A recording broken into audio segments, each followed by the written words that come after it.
চাওক কথাটো হৈছে কি কংগ্ৰেছ মুক্ত হ'ব বিজেপি মুক্ত হ'ব এইবোৰৰ কথা আমি এতিয়া ক'ব বিচাৰি নাই কিন্তু কথাটো হৈছে কি কংগ্ৰেছৰ পৰা কেইজনমান বিজেপিলৈ গৈছে বিজেপিৰ পৰাও হয়তো বা কেইজনমান কংগ্ৰেছলৈ আহিব আৰু কাৰণ ইলেকশ্যনতো এতিয়া বাকী আছে আপুনি দেখা নাই নেকি হেৰিয়াত কি হৈছিল মধ্যপ্ৰদেশত কি হৈছিল মধ্যপ্ৰদেশতো গোটেইবোৰ বিজেপিৰ পৰা কংগ্ৰেছত আহি গ'ল আৰু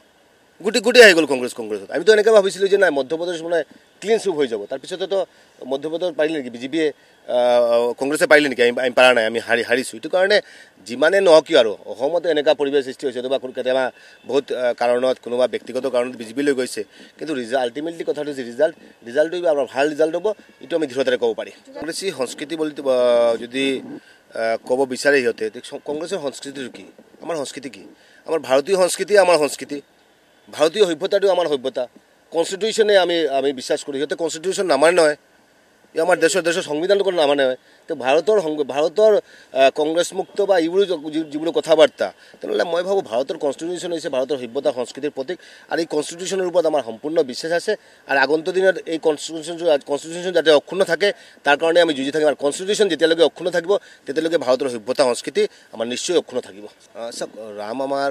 সভ্যতা সংস্কৃতিৰ প্ৰতীক ৰাম আমাৰ আদৰ্শই হয় আৰু আমাৰ প্ৰত্যেকৰ অন্তৰত আমাৰ ৰাম আছে এনেকুৱা নহয় ভাৰতবৰ্ষৰ কোনো মানুহৰ অন্তৰত ৰাম নাই ৰাম প্ৰত্যেকৰ অন্তৰত আছে এইটো কাৰণে ৰাম অন্তৰত আছে আজিৰ দিনত আপুনি চাব কেইজনমান মানুহক হেৰি কৰা হৈছে ইনভাইট কৰা হৈছে প্ৰত্যেকতো আৰু ইনভাইট কৰা হোৱা নাই 1 নম্বৰ কথা 2 নম্বৰ কথা হৈছে কি ৰাম মন্দিৰ হৈছে it is like a political এটা এজেণ্ডা এটা এনেকুৱা এটা লাগিছে যে পলিটিকেল এজেণ্ডা লৈ সিহঁতে ওলাই আছে না আমাৰ 24ত ইলেকশ্যন আহিছে এইটো কাৰণে ভোটটো দিয়ক আৰে ৰাম আমাৰ আদৰ্শ আমাৰ সভ্যতা সংস্কৃতিৰ প্ৰতীক